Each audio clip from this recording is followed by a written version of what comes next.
Hey, this is Lisa from the New Movement, Lawrence behind the camera. This is John Stephen Walters, and he just had an MFA show. Today we're going to interview him, and that's about it.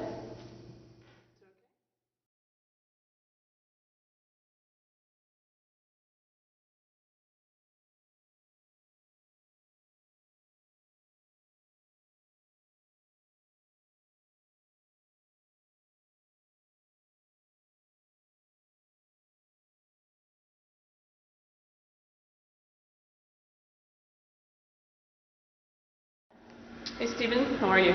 Good, how are you? Good, good. So how was the show? Great. You want to Better tell than I us? expected. Really? Uh-huh. What was the most surprising thing about your show? Most surprising thing? Yeah. That it went off without a glitch. Yes? It was perfect. Everything was better than I even dreamed of. Really? It's exactly what I wanted. I wanted a really cool kind of a cocktail 60s party thing, and it's exactly what I got. And all the people that were here, it melded together well. The most surprising thing, though, nothing was really surprising. Yeah.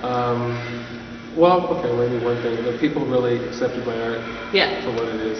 Cool. And that was surprising to me. From people I didn't think would accept my art. What did they say? Or That how emotional it was, how they really resonated with them, how they could relate to a lot of it, and that was important to me. Cool. I wanted to ask you why you have decided to be an artist. I don't really know what else I could do.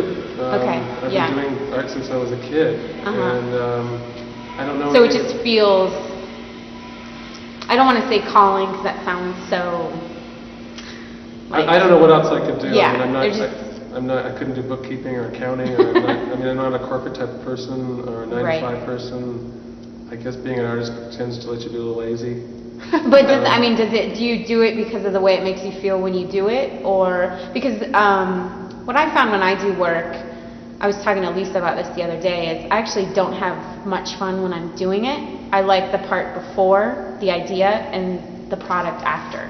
So I'm wondering what it is for you. I think a lot of it too is, as a kid, I was always teased for one thing or another, and I think this is my way of getting justification or praise if I do something that somebody likes. Yeah. Even when they say they like it, I always just ask them, do they really mean it? Right. Yeah. I think that's part of why I do, not the whole reason why I do it, but I do it, I think, for the recognition and the pat on the back that I get once in a while.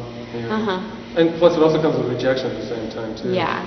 Right. And that's something I've learned to take. Yeah. Did you have any fear when you were hanging the show, or any sort of emotions you want to talk about? I was afraid nobody would show up. You were afraid no one would show up. I was afraid if people did show up, they'd hate it. Okay. I had a lot of ups and downs while I was hanging the show. When you were hanging, but now you've changed your... Oh, now it's fine. Yeah. You know, I'm fine with it now. I'm very happy with the way my kind show of on Lauren's question, what does art mean to you? What does art mean to me? That's a really good question. I don't know if I can answer exactly, but it means a lot. It means it's my life.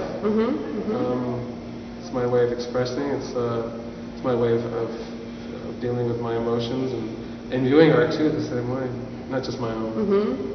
Yeah. So that leads me to the viewer. You said that the viewers, they accepted your work and they validated it. What ideally do you want the viewer to see in your art? I think one of your questions you said earlier about why did it change from abstract to figurative work, but the one reason why I always liked abstract work was because of the viewer, allowing the viewer to make up their own title or piece, or what they saw in the painting, and sometimes things that I never saw before.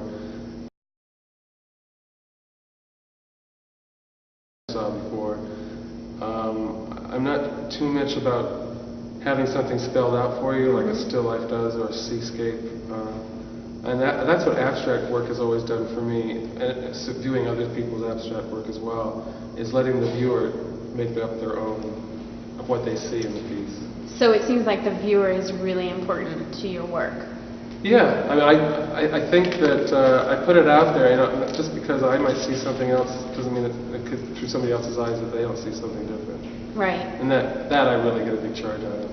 When someone sees something in your work that you've never seen or before. makes up their own story. I mean, have you ever shown a kid an abstract painting and see how they respond to it, and they can see things like... Or someone who's never looked at painting before. Right. Yeah. And a lot of people don't understand abstract art, and I understand that, I just don't like them. Well, no, here's a question. How how do you educate or how do you reveal to somebody that doesn't understand abstract art? How, just to anybody, how do you understand abstract art? How could you give them like a key? I've tried that over the years. Yeah. I think a person has to have an open mind and the willingness to let their own imagination take them where it can go. Too many people have put barricades to that, and that's why they like Thomas Kincaid. Yeah.